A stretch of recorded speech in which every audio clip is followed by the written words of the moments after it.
સ્વચ્છતા અભિયાનના વક્તવ્યમાં સીએમએ ચીમકી ઉચ્ચારી છે।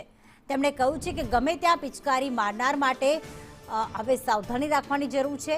પિચકારી મારનારની વ્યવસ્થા થશે ને થશે જ।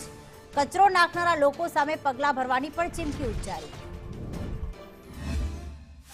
નેતૃત્વ આપણને એવું મળ્યું છે કે ભાઈ સ્વચ્છતા અને સ્વાસ્થ્ય બંનેને તમે જુદું કેવી રીતે પાડી શકો, બે એક જ સાથે ચાલતું આપણું સ્વાસ્થ્ય માટે પણ દરેકે દરેક તમે જુઓ માનનીય વડાપ્રધાન શ્રી કેટલા બધા સ્વાસ્થ્ય માટે પગલા લીધા છે।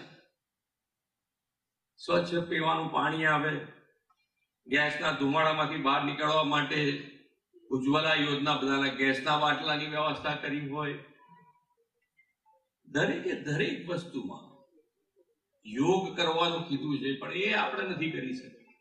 હવે કે આયુષ્યમાન કાર્ડ છે ને, આપણે ક્યાં જરૂર છે હવે યોગ કરવાની।